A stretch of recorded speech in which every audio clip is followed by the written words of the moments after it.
Hello and welcome to this short tutorial video about how to use the Inspire platform newly added to the science and chemistry and physics and biology courses. First, we have to log into this link to Inspire Science platform that's just been added to each teacher's profile. It's called Inspire Science SSO link.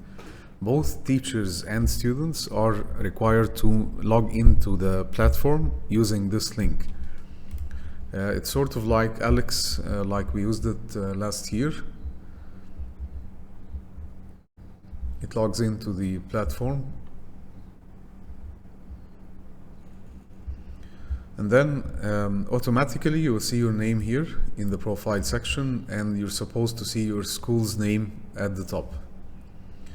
We will not have to create a class because they have already created classes specifically made for the courses related to the school that you are working in, and also for your profile. You can scroll to go to the required course. For example, we'll go to grade 8 General Science.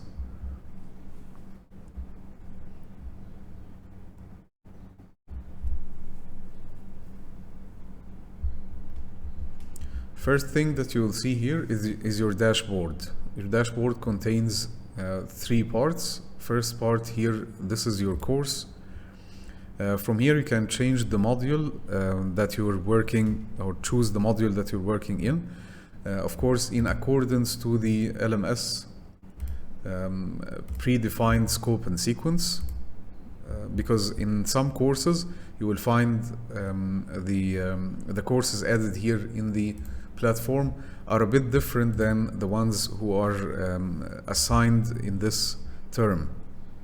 So for example, here I'm going to the geologic time module name.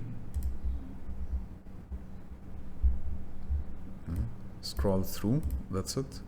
Geologic time, for example, lesson 2, building a timeline. We will have to go for this later, but let's complete the dashboard first. Okay, so this is where you can browse your course. This is a calendar. Whenever you have assigned any assignment or any work for the students, it will appear here. And the third and the last part, additional resources, generalized for the whole subject, for the whole course, not for specific units.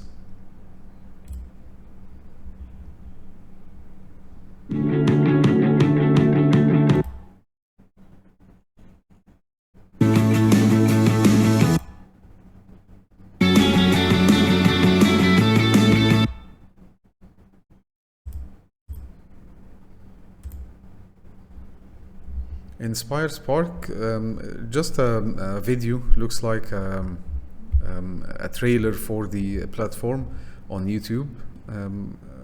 Maybe you can check it. Program guide, actually I found it to be very useful. A lot of resources put here can be downloaded, and then you can make use out of it when you're making your lesson plans, for example. It takes a lot of time because it's a very large file, PDF file. You can check it.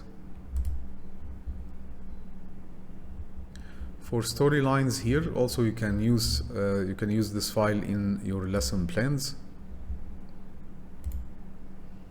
Also, this one we can integrate it for the lesson plans. It's general for all subjects and all grades, not specific for each grade. You can use it in your lesson plans. So as we discussed before, we can go to the lesson that we're going to study, or to the lesson that we're going to teach. This is actually the main part, the most important part in the platform. This is the course that you're going to teach, and these are the contents down there. You can find a lot of very useful material, actually more useful than the old look of the platform. You can find here everything. You can find a teacher edition PDFs, Word files you can download, and a lot of resources you can check. But we will go now to the second part.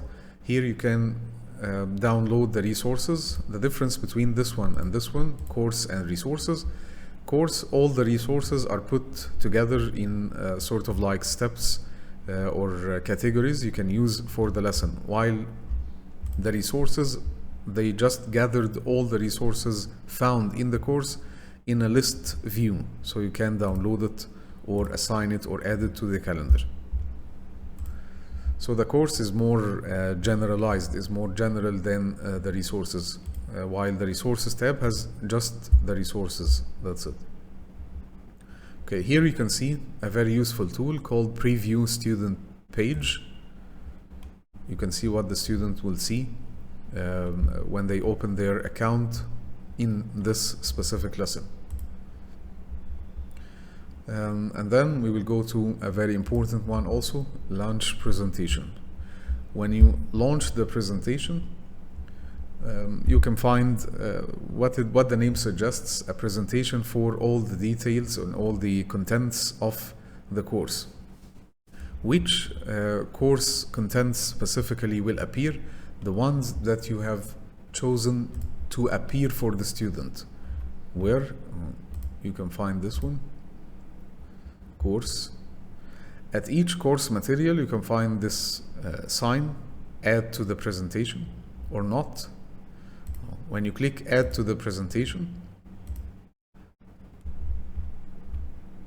when you launch the presentation during the lesson while you're teaching, it will appear in this presentation. And this presentation also, it's worth mentioning that it's interactive, so whenever you see a question that needs typing, like this one,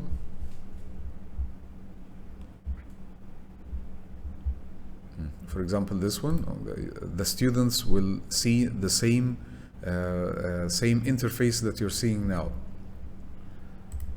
Whenever he chooses something or types something, it will be saved for his profile. And then you can move on to the next slide. It will appear for all of them.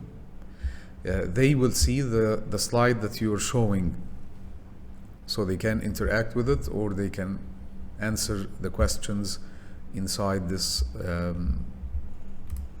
template. Some of the templates has this category called teacher note. It only appears for you. It's very important and very useful actually for your lesson planning. It mentions here all the standards and all the main parts of the Inspire Science program that they are using. It will be very useful in your lesson plans. Here you can edit the presentation. You can download from here some of the files that can be useful. Now we will go to the class roster. Here you just have to make sure that your students are added here in the roster. You should refer for the platform admins if your roster does not show your students.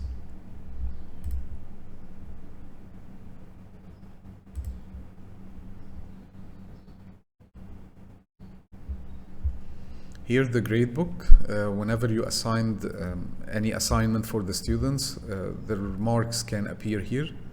Of course, we've not made any assignments till now, so we do not have a lot of info about this. The calendar, whenever you assign an assignment, as we saw in the course, let's go to any assignment. Now you see the sign, assign. When you press assign here, it will appear for the students in the calendar, their calendar and your calendar also. This is just the calendar for the assignments, while here it can show all the assignments that you have put for your students.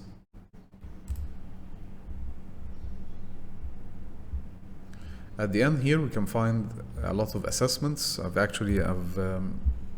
looked for a couple of them, and they are very useful. You can assign them for the students to appear here in the assignments after you finish explaining the lesson or maybe the whole unit. You can change the points assigned for each question. You can edit Also the questions here, you can edit the choices before assigning them to the students. Of course, don't forget to save before you exit this part. The last one, My Tools. I've never used this.